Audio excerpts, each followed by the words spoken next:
আমি একটি আয়াতে কারিমার আপনাদেরকে একটুখানি টাচ দিয়ে গেলাম। আল্লাহ বললেন, হে আমার দিনদার ইমানদার মুত্তাকিন মুসলমান ভাই ও বাবাজিরা, আল্লাহ বললেন, ইয়া আইয়ুহাল্লাযীনা আমানু, হে আমার বিশ্বাসী সম্প্রদায় বান্দারা, ঈমান আননেওয়ালারা, যারা আমি আল্লাহকে এক বলে মেনে নিয়েছো, আমি আল্লাহ তোমাদের বলছি, ইত্তাকুল্লাহ, আমি আল্লাহ, আমাকে তোরা ভয় কর। একবার জোরে বলুন, জোরে বলবেন না? এরপরে আল্লাহ বলছে, হাক্কা তুকাতিহি,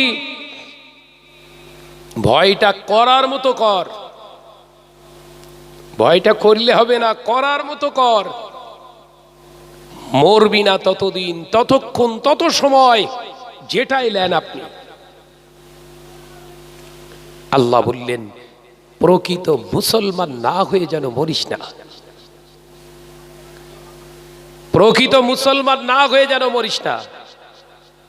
ওই আদামুদ মুসলমান হয়ে পার পাবিনি, মার খেয়ে যাবি। রাসূল বললেন, মান ক্বালা লা ইলাহা ইল্লাল্লাহু ফাদাখালাল জান্নাহ, যে একবার কলেমা পড়ে নেবে নেই কোনো মাহবুদ আল্লাহ ছাড়া, আমি নবী পাক সাল্লাল্লাহু আলাইহি ওয়াসাল্লাম জানিয়ে দিলাম, জান্নাতে প্রবেশ করবে সে। একবার জোরে বলুন, একবার জোরে বললেন না? তাহলে এখানে যারা বসে আছে আমরা সব জান্নাতি, তাই তো নাকি? আরে নবীর হাদিস বিশ্বাস করতে হবে তো নাকি? নবী বলছে জান্নাতে যাবে যে একবার কলেমা পড়ে নেবে লা ইলাহা ইল্লাল্লাহ, আমি মুহাম্মদ সাল্লাল্লাহু আলাইহি ওয়াসাল্লাম জানিয়ে দিলাম, সে জান্নাতে যাবে। হযরতে ওমর বললেন, হুজুর তাহলে আমি আসি, আমি তো জান্নাতি। নবী বললেন, লা শাক্কা ফি, কোনো সন্দেহ নেই। একবার জোরে বলুন না সুবহানাল্লাহ। হুজুর আমি তো কলেমা পড়েছি, তার মানে আমি জান্নাতি। হুজুর তাহলে আমি চলে যাই, আমি আজকে থেকে আর নামাজ পড়বো না। শুনছো কি বলছে? আজকে থেকে তাহলে হুজুর আমি আর মসজিদে আসছি না, নামাজ পড়বো না, এমনি আপনার সঙ্গে আসবো, সোহবতে থাকবো, সালাম কালাম হবে, কিন্তু নামাজ আর পড়বো না। আল্লাহ রাসূল বললেন, নাই বা পড়লে তবুও জান্নাতি। একবার জোরে বলুন না। যাও ইয়া রাসূলুল্লাহ, বললা আসছি তাহলে, হ্যাঁ এসো, যাও। ও নওজোয়ান যুবকেরা, ছেলেরা, বাচ্চারা, পর্দানশীনা মা ও বোনেরা, আল্লাহ নবী জলিল কদর সাহাবী ফারুক আযম হযরত ওমর রাদিয়াল্লাহু তাআলা আনহু মদিনার মসজিদুন নবী শরীফ থেকে বেরিয়ে গেলেন। আল্লাহ নবী সাহাবায়ে কেরামদেরকে বললেন, ও আমার সাহাবীরা, আমি নবী বলছি, শুনে নাও, জেনে নাও, আমি নবী তোমাদের জানিয়ে দিলাম, আমার ওমর চলে গিয়েছে, আমার ওমর চলে গিয়েছে। আজ আসরের আযান হবে, আযানের পরে পরই তোমরা সুন্নাতে আর দাঁড়াবে না। আজকের এই আসরের নামাজটা আযানের পরই শুরু করা হবে, আমার ওমর যেন এসে জামাত না পায়। একবার জোরে বলুন। কই জোরে হলো কই? ওমর বললেন নামাজ পড়বো না, রাসূল বলছেন জামাত না পায়।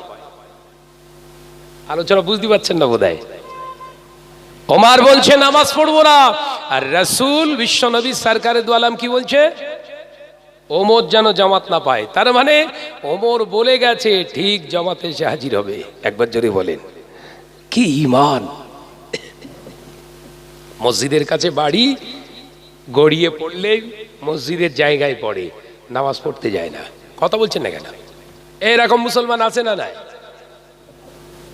আজান হচ্ছে মসজিদে, গল্প চলছে।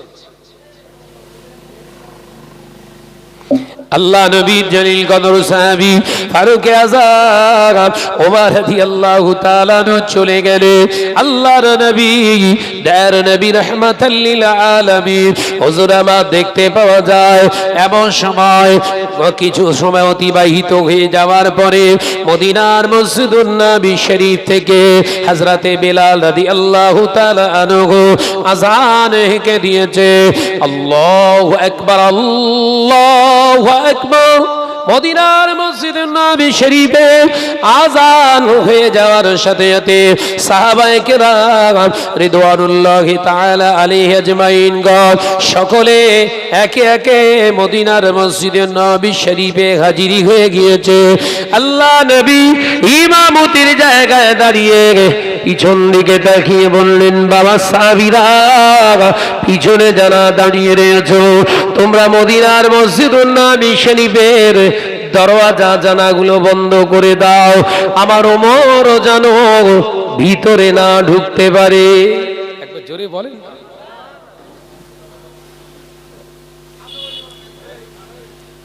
ভিতরে যেন না ঢুকতে পারে। দেন নবী হুজুর আমার দেখতে পাওয়া যায়, নয়ার নবী রাহমাতাল লিল আলামিন হুজুর আমার এমন সময় হুজুর আমার নামাজ শুরু করে দিলেন। এক রাকাত হলো, দুই রাকাত হলো, হুজুর প্রথম বৈঠকে বসে আছে, আত্তাহিয়াতটা পড়লেন, হুজুর আমার আল্লাহু আকবার বলে উঠে দাঁড়ালেন। দাম করে দরওয়াজায় আওয়াজ, দরওয়াজার আঘাত, দরওয়াজায় ধাক্কা মারার আওয়াজ হলো। আল্লাহ নবী নামাজে দাঁড়িয়ে, সাহাবায়ে কেরামেরাও নামাজে দাঁড়িয়ে, আল্লাহ নবী নামাজ সম্পূর্ণ করে হুজুর ডান দিকে সালাম ফিরিয়ে, বাম দিকে সালাম ফিরিয়ে আল্লাহ নবী পিছনের দিকে তাকিয়ে দেখলেন, না না না, হযরতে ওমর দাঁড়িয়ে দাঁড়িয়ে নামাজ আদায় করছে। ওমরের চোখ দিয়ে পানির টুসা গড়িয়ে যায়। একবার জোরে বলেন না, দরজার খিলটা ভেঙে ফেলেছে। এই কথা বুঝতে যাচ্ছেন না? হযরতে ওমর রাদিয়াল্লাহু তাআলা কি বলছে? নামাজ পড়তে আসবো না। আর কি করলো বলেন? বলে দরজার খিলটা ভেঙে ফেলেছে। সাহাবায়ে কেরামদের দিকে ইশারা করলেন, কেউ কোনো কথা বলবো না, কেপ সাইলেন্ট, একদম সবাই চুপ। ও নওজওয়ানেরা, মুরব্বিয়ানে গনেরা, ছেলেরা, বাচ্চারা, হযরতে ওমর রাদিয়াল্লাহু তাআলা আনহু হুজুর আমার নামাজ আদায় করছে। সাহাবায়ে কেরামেরা একবার বারে বারে ফিরে ফিরে তাকাচ্ছে, ওমরের চোখ দিয়ে পানির টুসা গড়ায়। হযরতে ওমর নামাজ সম্পূর্ণ করলেন, সালাম ফেরালেন। এমন সময় দেখতে পাওয়া যায় আল্লাহর নবী বললেন, ও আমার সাহাবী ওমর, কি ব্যাপার? তুমি তো নামাজ পড়বে না বলেছিলে বাবা সাহাবী ওমর, কেন তুমি নামাজ পড়তে এলে? কে তোমাকে জোর করে মদিনার মসজিদুন নববী শরীফে এনে হাজির করেছে? ওমর, যদিও মসজিদে নববী শরীফে তুমি এলে, দরওয়াজাটা কেন ভাঙলে? দরওয়াজার খিলটা কেন ভাঙলে? কৈফিয়ত দাও। হযরতে ওমর কচি বাচ্চার মতো কাঁদতে লাগলে, ইয়া রাসূলুল্লাহ, ইয়া হাবিবাল্লাহ, হুজুর আমি বলেছিলাম নামাজ আদায় করব না।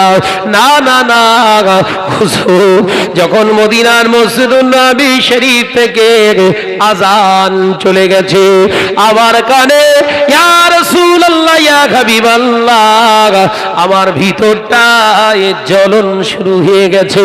আমি নামাজ পড়তে আসবো না বলেছিলাম, কিন্তু আমার অন্তর, আমার ঈমান আমার কথা শোনে না।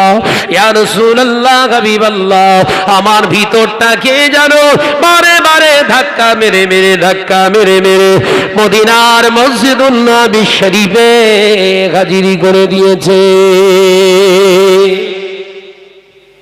ঈমান। আজান শোনার পরেও যদি নামাজের জন্য মন না কাঁদে, তাহলে জানবেন আপনার ঈমান আছে, কিন্তু শুকনো। ঈমান আছে? বল বাপ, এরকম করিসনি। আজান শোনার পরে যদি নামাজের জন্য মনটা না কাঁদে, জানবেন ঈমান আপনার আছে, কিন্তু শুকনো। আর শুকনো কাঠ জলে কম, নাকি? কথা বল না রে বাপ। ওই শুকনো ঈমান নিয়ে মরলে জ্বলবেন বেশি। কেন শুকনো ঈমান বললাম? অনেকেই নামাজ পড়ে না, রোজা রাখে না, আপনার শরিয়ত মানে না, অন্যায় রাহাজানি করে ঘরে। গাঁজা, মদ, জেনা ইত্যাদি ইত্যাদি লিপ্ত আছে, তারপরেও বলে ওরে নামাজ না পড়তে পারি, গাঁজা খেতে পারি, মদ খেতে পারি, আমার ইমান ঠিক আছে। এরকম বলে না? বলে না? কথা বলছেন না কেন? ওরে লটারি কাটতে পারি, ইমান যদি না ঠিক থাকতো 14 লক্ষ টাকা পেয়েছি এমনি, ইমান ঠিক আছে। তবে আল্লাহ কারে আপনাদের এই দক্ষিণ কোদালিয়ায় এসব নেই, এরা সব ভালো। হ্যাঁ আছে, পরিবর্তন হন। ও রাজারা, নজনেরা, যুবকেরা, ছেলেরা, বাচ্চারা, পর্দানশীনা মা ও বোনেরা, আলোচনা বোঝার চেষ্টা করো, শুনে রেখে দেন, জেনে রেখে দেন। আল্লাহ নবী, দার নবী, রাহমাতাল লিল আলামিন হুজুর আমার দেখতে পাওয়া যায় হযরতে ওমর রাদিয়াল্লাহু তাআলা আনহুকে জিজ্ঞাসা করলেন, ও বাবা ওমর, তুমি মদিনার মসজিদের নবী শরীফে এসেছো, ঠিক আছে, দরওয়াজাটা কেন ভাঙলে? ইয়া রাসূলুল্লাহ, হাবিবাল্লাহ, আমি এসে দেখলাম দরওয়াজা জানালা বন্ধ, নামাজ চলছে, আপনি নামাজ আদায় করছেন, সাহাবা ভাইরা সকলে নামাজ আদায় করছে। ইয়া রাসূলুল্লাহ, হাবিবাল্লাহ, আমি ওমর চিন্তায় পড়ে গেলাম, আমি যবে থেকে নামাজ আদায় করছি, ইয়া রাসূলুল্লাহ, ইয়া হাবিবাল্লাহ, জামাত পরিত্যাগ করি না, আমার জামাত ছাড়া আমি নামাজ আদায় করি না, অথচ আপনি নামাজ আদায় করছেন জামাতে, আর আমি ওমর বাইরে দাঁড়িয়ে থাকবো? হতে পারে না। আমি গোটা মদিনার মসজিদুন নবী শরীফে বাইরে দিয়ে ঘুরতে লাগলাম, কোন জানালা যদি খোলা থাকে, কোন দরওয়াজা যদি খোলা যায়, চেষ্টা করলাম, ব্যর্থ হয়ে গেলাম। শেষমেশ আমি চিন্তা করে নিলাম, দুটোর একটা আমাকে মানতে হবে। এক নাম্বার, যদি আজকে আমায় জামাত আদায় করতে হয়, অর্থাৎ আমার দরওয়াজাটা খোলা লাগবে, আর আজকে যদি জামাতটা আমি পরিত্যাগ করি, আমি রাসূলুল্লাহর একটি আদর্শ থেকে পিছনে পড়ে যাব, অর্থাৎ জামাতটা ছাড়া যাবে না। জামাত যদি একবার ছেড়ে যায়, আমার জীবনে আর আমি জামাত ফিরে পাবো না, এই জামাতটা আদায় আমার জীবনে আর হবে না।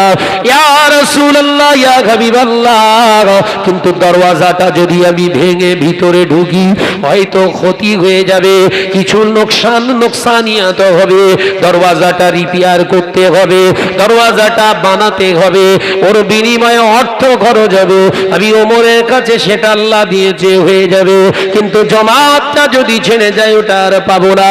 ইয়া রাসূলুল্লাহ, ইয়া হাবিবাল্লাহ, হুজুর আমি ডিসাইড নিয়ে বিসমিল্লাহে আল্লাহু আকবার বলে ধাক্কা মেরে দরওয়াজার পাল্লার খিলটা ভেঙে ফেলেছি।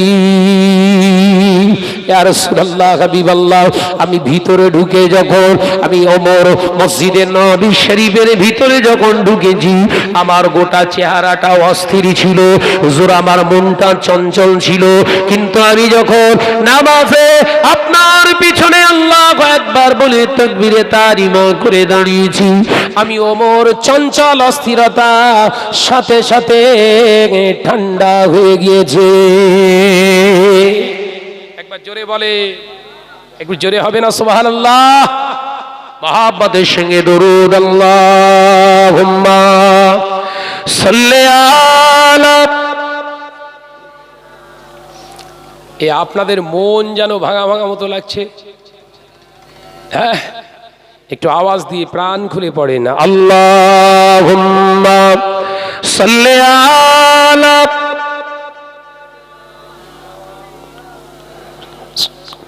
আরো জোরে করি, ওয়ালা আলি।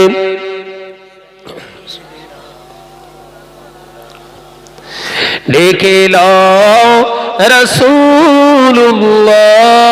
রাসূলুল্লাহ রওজা পাকের কিনারে, আমি সইতে পারি না বিরহ ব্যথা, ধন্য করো দিদারে। একবার জোরে বলবেন না? আর একটু জোরে হবে না? দেখে লও রাসূলুল্লাহ রওজা পাকের কিনারে, আমি সইতে পারি না বিরহ ব্যথা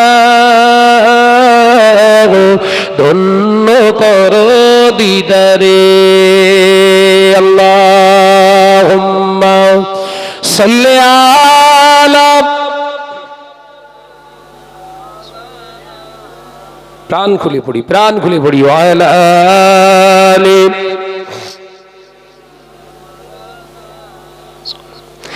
নূরে উজ্জ্বল চেহারা তোমার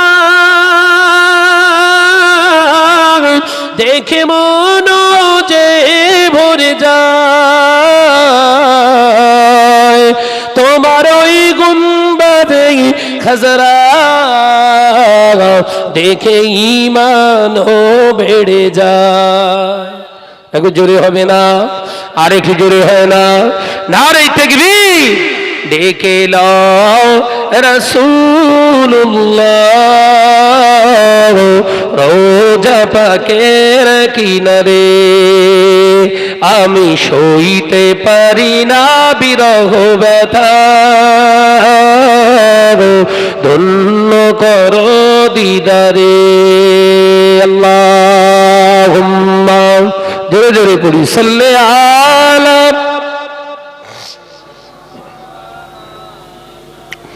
ওয়ালা আলি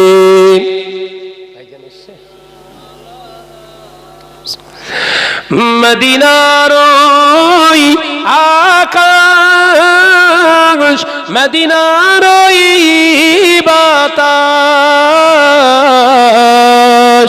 মদিনার ওই আকাশ মদিনার ওই বাতাস মদিনার ওই জবলে উহুদ তোমাকে ও সালাম জানাই জোরে বলবেন না আর জোরে হবে না সুবহানাল্লাহ মদিনার জমিনে হাজার হাজার পাহাড় আছে,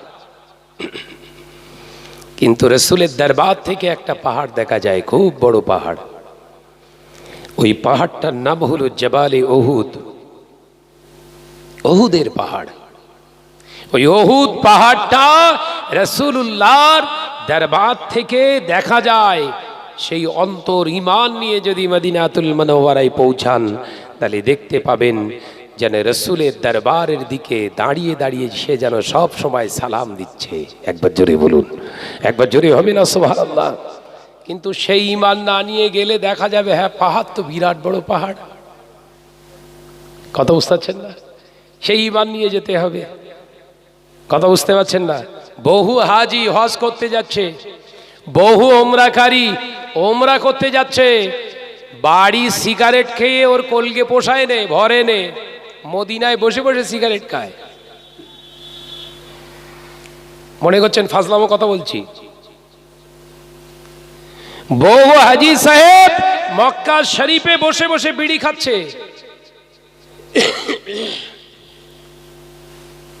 চিন্তা করেন, লক্ষ লক্ষ টাকা খরচ করে হজ করতে গেলেন, ওমরা করতে চলে গেলেন, আর রাসূলের দরবারে যে শহরটা সম্পর্কে আল্লাহ কোরআনে উল্লেখ করেছেন, পবিত্র শহর, একবার জোরে বলবেন না? সেই পবিত্র শহরে বসে বসে লক্ষ লক্ষ টাকা খরচ করে গিয়ে সিগারেট খাচ্ছে। এটা আমাদের জন্য লজ্জা। মুর্শিদ আল্লামাইহি বড় মাওলানা আল্লামা রুহুল আমিন সাহেব রাহমাতুল্লাহ আলাইহি হজ্জের মাসাইল কিতাব একটি কিতাব লিখে গেছে। হজ্জের মাসাইল কিতাব বলে একটি কিতাব লিখে গেছে। হুজুরের কিতাবটা পড়ে দেখবে, একটি জায়গায় হাজিদের সতর্কনীয় বার্তা বলে একটি জায়গায় দিয়ে গেলেন, লিখে গেলেন, ও আল্লাহর বান্দা, হাজি বান্দারা, মদিনা জমিনে তোমরা যখন যাবে, মক্কার জমিনে যখন তোমরা যাবে, খবরদার খবরদার তোমরা মদিনার জমিনে বেশি জোরে জোরে দৌড়া দৌড়ি করবে না। মদিনার গাছ গাছালি থেকে ইচ্ছাকৃতভাবে পাতাগুলো ছিঁড়বে না। মদিনার পশু পাখির সঙ্গে খারাপ আচরণ করবে না, তাদের গায়ে ঢিলা ছড়বে না, পাথর ছড়বে না, মদিনার মানুষের সঙ্গে বিতর্ক করবে না, উচ্চ আওয়াজে কথা বলবে না। তার কারণ মনের ভিতরে রেখে দিও, ওই মদিনার জমিনে আমার নবী আছে, ওই মদিনার সমস্ত কিছুই কিন্তু আমার নবীর প্রতিবেশী। একবার জোরে বলে। হাজী সাহেব বাড়িতে এসে বলছে, আমরা তো খেতাম না, আমি তো চিন্তায় নিয়ে গিয়েছিলাম যে খাবো না, খৈনি নিয়ে গিয়েছিলাম খাবো না, গুল নিয়ে গিয়েছিলাম খাবো না, সিগারেট খাবো না, বিড়ি খাবো না, কিন্তু গিয়ে দেখি ওখানকার লোক তো আবার বড় বড় সিগারেট খাচ্ছে। কথা বুঝতে পারছেন না? মদিনার মক্কায় বসে বসে ওরা যদি সিগারেট খায় আমাদের অসুবিধে কি? দেখেছেন অবস্থাটা? দেখেন আল্লামা হুজুর কেতাবে লিখে গেছে, খবরদার মদিনা শরীফে মক্কা শরীফে বিয়াদবি করতে যেও না। আমি তো দেখেছি আপনার আল্লাহ শুকর, তিনবার আল্লাহ আমাকে নিয়ে গেছে। আমি তো দেখছি আমাদের ইন্ডিয়ান হাজিদের অবস্থা দেখলে মনে হয় এরা কেন এসছে এখানে। কথা বুঝতে পারছেন না? এত অস্থিরতা, এত খারাপিয়াত, এত বাজে ব্যবহার, রাব ব্যবহার, এদের দেখলে অবাক হয়ে যেতে হবে। হুজুর কেবলা চলে এসছে নাকি? তাকবীর দেন, নারায়ে তাকবীর, একটু আওয়াজ দেন, নারায়ে তাকবীর, চিল্লে বলেন নারায়ে তাকবীর। আওলাদে মুসাদ্দদুস সামাদ, আওলাদে মুসাদ্দদুস সামাদ, জনাব ভাইজান হুজুর কিবলা, জনাব ভাইজান হুজুর কিবলা, নারায়ে তাকবীর। আমাদের সেরেতাজ জনাব ভাইজান হুজুর কিবলা, আওলাদে মুসাদ্দদুস সামাদ, নারায়ে তাকবীর, নারায়ে তাকবীর। আওলাদে মুজাদ্দিদুজ জামান তিনি, আমাদের মতো যেমন তেমন না। কথা বুঝতে পেরেছেন? সম্মান আছে না নাই? এই জোরে বলেন। তাকবীর দেন, নারায়ে তাকবীর। একটু প্রাণ খুলে বলো না, নারায়ে তাকবীর। একটু চিল্লে বলো না, নারায়ে তাকবীর। আওলাদে মুসাদ্দদুজ জামান জনাব ভাইজান হুজুর কিবলা, জনাব ভাইজান হুজুর কিবলা। স্টেজে আসবেন, একটু বসে আসবেন। হ্যাঁ, দেরি করেন না জানো। যে আমার নজরা যুবকেরা, যে টেনশন নেই, বসেন সব, ভাইজান চলে আসবে এক্ষুন। আমার সোনার চাঁদ মানিকেরা, মুজাদ্দিদুজ জামানের রাখতে জিগার এসছে যে খুব সাবধান থাকবেন, সচেতন থাকবেন। হক জিন্দা থাকে সব সময়। কথা ঠিক না ভুল জোরে বলেন? হক সব সময় জিন্দা, বাতিল উৎপত্তি হয় ধুস করে, লিবে যায় তুস করে। বাতিলের উৎপত্তি হয় ধুস করে, লিবে যায় টুস করে। হঠাৎ উৎপত্তি হবে, আবার নিষ্পত্তি চলে যাবে। কথা বুঝতে পারছেন না? কিন্তু হক ও যেমন ছিল টুকটুক টুকটুক করে জ্বলতেই থাকবে। একবার জোরে বলুন সুবহানাল্লাহ। আমি যে কথা বলছিলাম, আল্লামা হুজুর মক্কা মদিনার সম্পর্কে কত আদব দেখিয়ে গেছেন। অত বড় বড় আল্লাহর মাহবুব বান্দা, আলেমে দ্বীন, তানাদের চিন্তা মক্কা মদিনা নিয়ে। আর সামান্য আমাদের কটা টাকা হয়েছে, কটা পয়সার মুখ দেখেছি, ধরাকে সরা জ্ঞান রাখিনি। এই কথা বলছে না কেন? ধরাকে সরা জ্ঞান করে ফেলেছি যে আমাদের ভিতরে কোনো আদব নেই, কিচ্ছু নেই। বেয়াদবের নসিব ফাটা হয়, আদবে নসিব ভালো হয়। বেয়াদবি করবে, নসিব ফাটবে। কথা বুঝতে পারছেন? আমার নজরের যুবকেরা, ওই মক্কার জমিনে, মদিনার জমিনে ইমাম মালিক রাহমাতুল্লাহ আলাইহি যখন প্রবেশ করতেন, পায়ে জুতো রাখতেন না। সুবহানাল্লাহ বলেন, এখন জোরে হবে না সুবহানাল্লাহ? মক্কা মদিনায় যখন প্রবেশ করতেন হুজুর, পায়ের জুতা খুলে ওই গরম বালু রাশির উপরে, পাথরের উপরে হেঁটে হেঁটে যেতেন। আল্লামা ইহিন, আল্লামা বড় মাওলানা রাহমাতুল্লাহ আলাইহি ফুরফুরা শরীফে যখন যেতেন, পায়ের জুতো খুলে যেতেন। কি ভাবছেন? এলেম ছিল না? আলেম ছিল তো নাকি? শুধু এলেম থাকলে হবে না, ভেতরে চোখ থাকতে হবে। ভেতরে চোখ থাকতে হবে। হুজুরের কেতাবে লেখা আছে, যখন অ্যাট ফার্স্ট প্রথম দিন ফুরফুরা শরীফে গিয়েছিলাম, তখন আমি রুহুল আমিনের পায়ের জুতো ছিল। প্রথম যখন আমি রুহুল আমিন রাহমাতুল্লাহ আলাইহি ফুরফুরা জমিনে প্রথম গিয়েছিলাম, তখন আমার পায়ে জুতো ছিল। কিন্তু 30 দিন পরে, 31 দিনে আমি রুহুল আমিনের পায়ে আর আমি জুতো লাগিয়ে ফুরফুরা জমিনে ঢুকিনি, কারণ আমি দেখতে পেয়েছিলাম ওই জমিনেতে রাসূলুল্লাহর আসা যাওয়া আছে। একবার জোরে বলেন, একবার জোরে হবে না সুবহানাল্লাহ। আগেও আলেম ছিল আল্লামা রুহুল আমিন সাহেব রহমাতুল্লাহ আলাইহি, 30 দিনের পরেও আলেম ছিলেন। ডিস্টেন্স শুধু 30টা দিন, 30টা রাত। কি হয়েছিল? মুজাদ্দিদুজ জামানের দরবারে যেতেই হুজুর কেবলা বলেছিলেন, বাবা রুহুল আমিন, আল্লাহ ইলম দিয়েছে তোমার, তুমি আলেম। আমি আবু বকর বলছি, পীরের হাতে বায়াত হওয়ার আগে পীরকে চিনতে শেখো। সুবহানাল্লাহ বললেন না? বাবা রুহুল আমিন ঘরে চলে যাও, আমি আবু বকরের হাতে বায়াত হওয়ার আগে আমি তোমাকে বলছি, যাও বাড়িতে চলে যাও।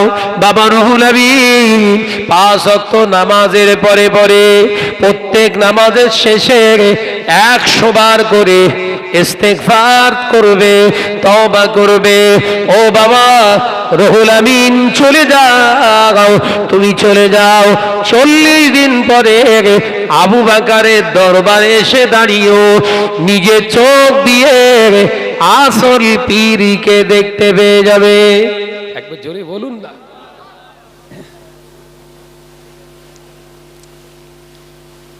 এখন তো নকলের গায়ে লেখা রয়েছে নকল হইতে সাবধান। কি সমস্যা! আগে সেই দুলাল ভরের তাল মিস্ত্রি পাওয়া যেত না? বল না রে বাবা, এখনো পাওয়া যায় না? এখন ওটা 2 রকম বলো, দুটোই একই লেভেল, একই সাইজের কোটো, প্রত্যেকের গায়ে লেখা রয়েছে নকল হইতে সাবধান। কি সর্বনাশ বলেন!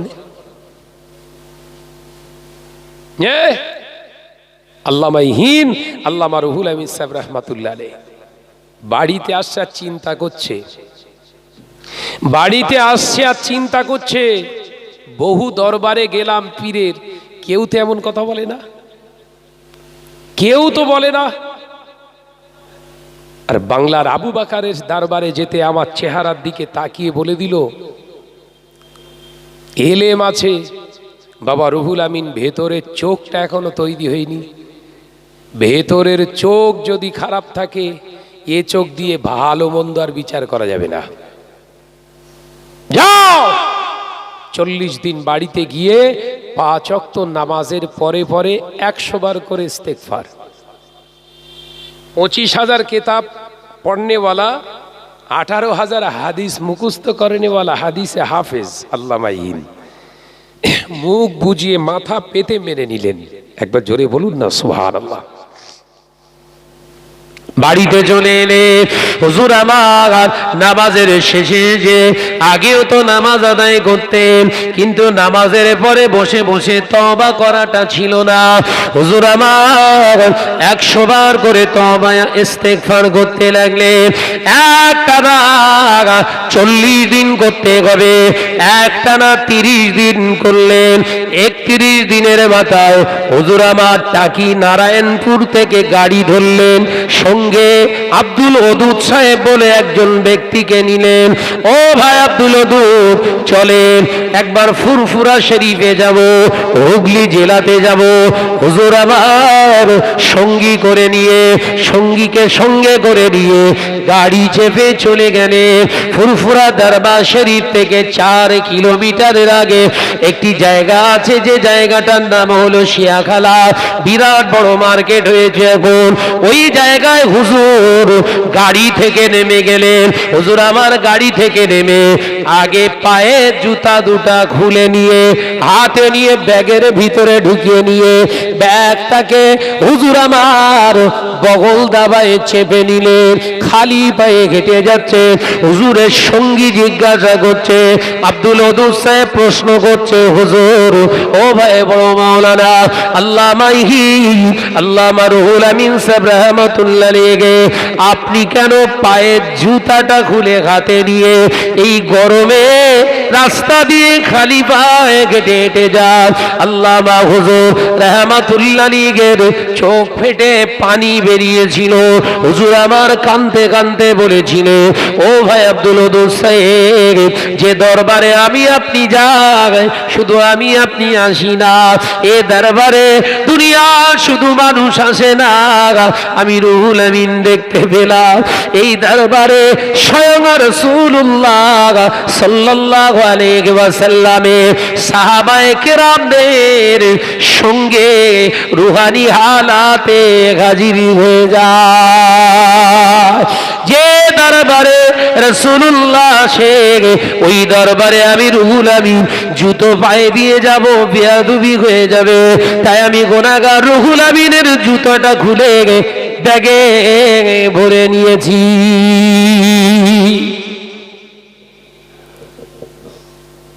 আমরা বলেন বলেন কি করছি? এই আসবার সময় আল্লামা হুজুরের মাজার জিয়ারাত করে তাই আপনাদের এখানে আসছি আমি।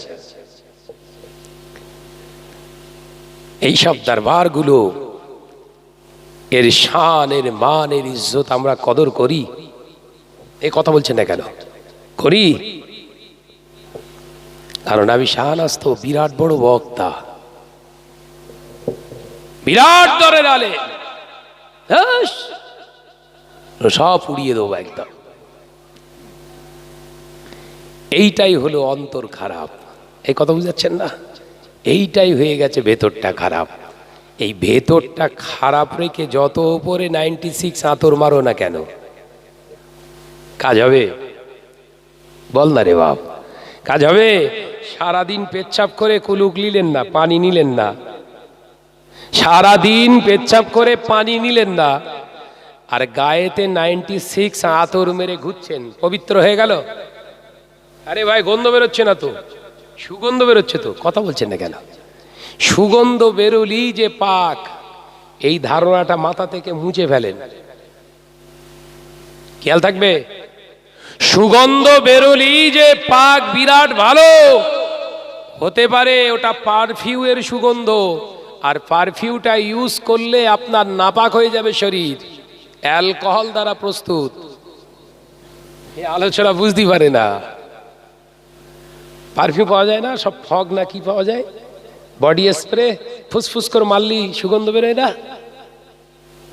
ওইটা গায়ে মেরে নামাজ পড়বেন, নামাজের 12টা বাজবে, কিন্তু সুগন্ধ বলো, কথা বলছেন না কেন? আর আতরটা যদি সারা গায়ে মেখে নামাজ পড়েন, নামাজের ব্যাঘাত ঘটবে? দুটোই সুগন্ধ না? সাবধান হন। আলেম সাইলাব, আলেম সাইলাব হয়ে গেছে, সাবধান হওয়ার সময় হয়েছে। একটা পারফিউ আলেম আর একটা চাঁতর আলেম, কথা বুঝতে পারছেন না কেন? এই পারফিউ গায়ে মারলি বলো শেষ। ভাইরা বা নজনেরা, যুবকেরা, ছেলেরা, বাচ্চারা, পর্দার সিনা মা ও বোনেরা, আমি দীর্ঘায়ু করব না, শুধু সংক্ষেপে দুটি আলোচনা রেখে গেলাম। আল্লাহকে ভয় করুন। জমিনের উপরে আপনি আলেম হন আর মাওলানা হন আর পৃথিবীর জমিনে বড় মোবাল্লেগ হন, আমার সেটা দেখার দরকার নাই। আপনি যতটুকু এলেম হাসিল করেছেন, ওই এলমিয়াতের উপরে আপনার জীবনটাকে চালনা করছেন কিনা নিজেকে ফলো করুন। পৃথিবীর জমিনে অন্যায় রাখাজানি যদি হয়, শরিয়তের খেলাফ কাজ যদি আপনি দেখতে পান, হয় ওই জায়গা থেকে পালিয়ে যান, আর যদি ওখানে দাঁড়িয়ে থাকার ক্ষমতা যদি আপনার ভিতরে তৈরি করেন, অন্তত আপনি জবান দিয়ে প্রতিবাদ করুন। জবান দিয়ে প্রতিবাদ যদি না জানান, ওই অন্যায় কাজটা আপনি না করলেও ওই ছিটা আপনার গায়ে লাগবে। কথা বুঝতে পারছেন না? চুরি করছে পাকা আম, এদিকে আম চাষ হয় তো ভালো, হিমসাগর আম একদম পেকে টসটসে হয়ে রয়েছে, দুজন চুরি করছে, আপনি দেখতে পাচ্ছেন। দুটো ছেলে আমটা পাড়ছে, আপনি দেখছেন, দেখার পরেও আপনি চুপ করেছেন, প্রতিবাদ করছেন, ওখান থেকে চলেও যাচ্ছেন না। ওই যে আম চোর, ওই একা চোর না, আপনিও চোর। কথা বুঝতে পারছেন না? আল্লাহ আমাদেরকে বোঝার তৌফিক দেন। উঠে দাঁড়ায়, নারাই তাকবীর, উঠে দাঁড়ায়, নারাই তাকবীর। আওলাদে মুসাদ্দুজ্জামান জনাব ভাইজান হুজুর কিবলা, জনাব ভাইজান হুজুর কিবলা, আওলাদে মুসাদ্দুজ্জামান, নারাই তাকবীর। সিলসিলায়ে হক মুসাদ্দুজ্জামান জনাব ভাইজান হুজুর কিবলা, আওলাদে মুসাদ্দুজ্জামান, নারাই তাকবীর, নারাই তাকবীর। আমি আলোচনা শেষ করলাম, ওঠাউঠি করবেন না, এদিক ওদিকে ছোটাছুটি, যারা ছড়িয়ে ছিটে রয়েছেন ছোটাছুটি